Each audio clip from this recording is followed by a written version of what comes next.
Welcome to the Success with Jewelry podcast, where we invite you inside our conversations about business success and marketing for jewelry designers and entrepreneurs.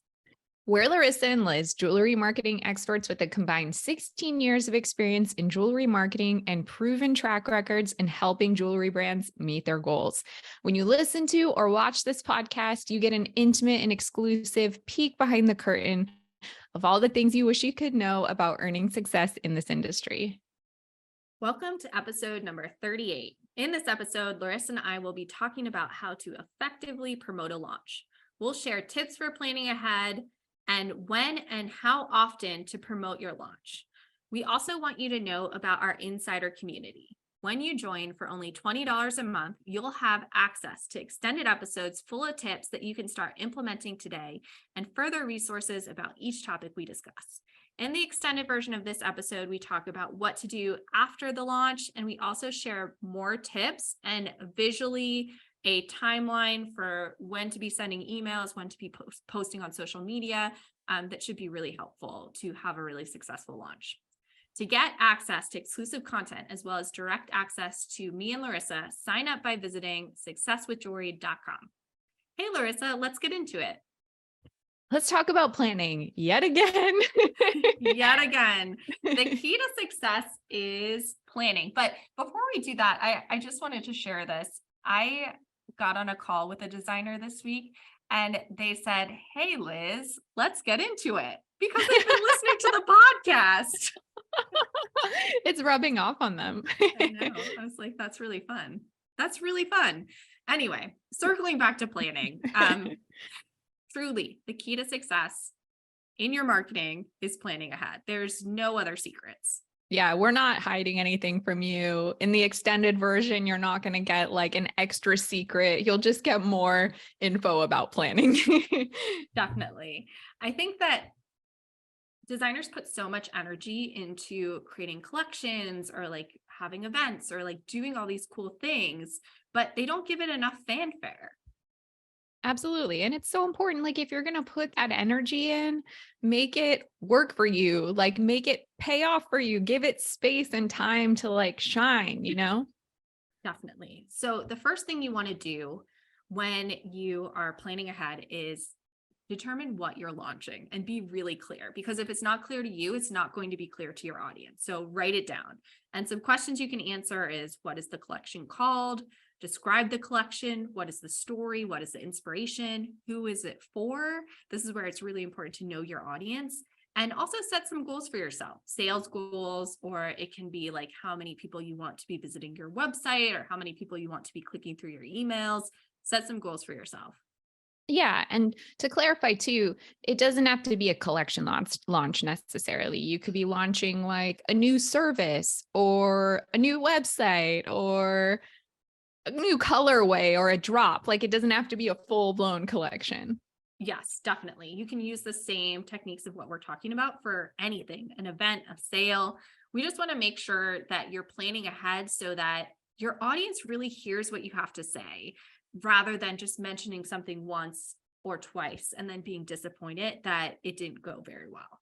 So the next thing you want to do is plot your launch on the calendar. So this is something that I'd encourage you to do at the beginning of the year, is plot any sales that you have planned, any launches you have, any drops, anything that you kind of foresee happening within the year. Put it on a calendar, because then you'll be able to adequately plan your runways of when you're going to start promoting. And then also make a list of what content you need to be creating. And this can be really helpful. If you do it once, you'll have this for every other collection launch in the future, or any other thing that you're doing in the future. So it takes a lot of energy the first time, but it does get easier the more you do it. But if you're launching a collection, you want to make sure that you have product images, product descriptions, email copy, images and videos for social media, styled images for your website, and a collection description. Yeah. And having that checklist just ensures like less stress, that everything's organized. I was listening to this podcast the other day about like small business success, and he was using the metaphor of like an airplane and how the way they ensure that the flight is going to be safe and everything's good is they have like this crazy checklist, and they just go through it for every flight to make sure everything's good. And a business really should be running that way too. It makes things easy, takes the stress away, ensures you're doing it by the book. Yeah, in corporate America, it's called like an SOP, a standard Yeah. operating procedure. You don't have to go that far to like have like a binder of like the way you do things, but having like a Google Doc or like a notebook to kind of refer to anytime you're kind of recreating something or doing another launch could be really helpful. So once you have this checklist of everything you need, you want to make sure you're plotting it on your marketing calendar. You're putting all of this on the calendar so you know what you need and when you need it. So you want to make sure you're doing this well in advance, long before you decide to start promoting. You want to make sure you have all of your assets and everything you need in place. And also something I think that's really important in like the pre-launch planning is to create a list of clients to reach out to directly. So you don't want to just be, talking to the masses. You also want to be really strategic about nurturing your clients and reaching out to people who you think will really love a particular piece from the collection, or just have a direct email to people who are like top collectors and clients. That'll make sure that they see it and they'll feel really special. That goes such a long way. I mean, imagine how special you would feel if a designer reached out to you and recommended a specific piece and that, yes, yeah, I like this. Like that would feel so personal and special. Yes, I was just thinking too, while I was talking about that, like your top clients, maybe your top 10 clients, you could send like a little handwritten note to, or maybe you have like a printed catalog, you could send it to them so that they can look at it. Like that's so special to like just directly think and nurture specific clients. Okay, so this is probably the biggest question I get about launching is like, when and how often do I need to be promoting this to make it successful? And I usually recommend to start promoting at least 2 weeks beforehand, but you can start teasing up to a month in advance. And then kind of the 2 weeks before is like when you're really in like launch and promotion mode. And remember that this is a really good opportunity to grow your email list. So don't sleep on this opportunity to grow your email list.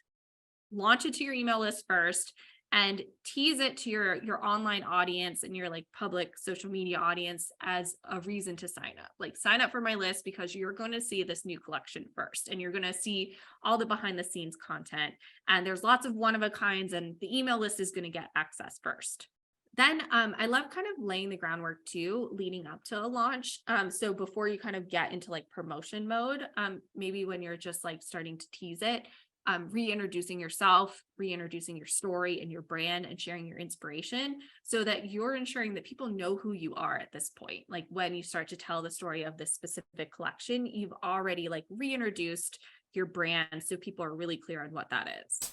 And then during the promotion, I think it's really important to show behind the scenes. So when you're in production mode, before you even get into planning your marketing, make sure that you're taking pictures of sketches and pieces on the bench or gems you're using in the collection as you're kind of in production mode. So you don't get to this point where you're promoting and you realize you don't have any content.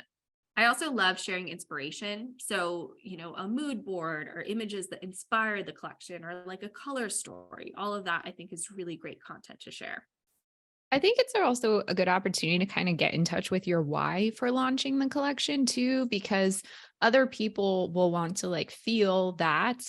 And I think it should be more than just like, I felt inspired. Like, I think there needs to be a deeper and more impactful why behind why you're doing this. I described your why recently as like the thing that like on the days when you want to quit everything that you're doing, like the thing that keeps you going, like that little Yeah. flame that like makes you want to continue doing this even though it's really hard. Yeah. I like that definition a lot. Yeah, I think that it's hard to connect with a why. I think it's hard to define a why, but once you're super clear on it, it's hard to let go of. And it takes like some exploration to get there. Especially for like your larger brand of like the why of like why you have a company. With your collection, it doesn't have to be quite as deep, but it should still, to Laryssa's point, be profound or be more than just like, I like these colors. Yeah. I felt like it. Yeah, maybe a little bit more than that. Also during your promotion, I love sharing sneak peeks. So maybe you choose a piece or two that are going to be like the like main images that you're sharing or the main pieces that you're sharing, and you decide to share them in advance, or you share like an extreme close-up or a piece styled at a distance, or you maybe layer a new piece in with other pieces in your collection and you have a caption like spot the new design. All right. In the bonus episode, we share what to do after the launch and we share a lot more tips. So let us know, do you feel prepared for your next collection launch? We'd love to hear from you. Visit successwithjewelry.com to sign up for the extended episode as well as exclusive content. Thank you so much for listening.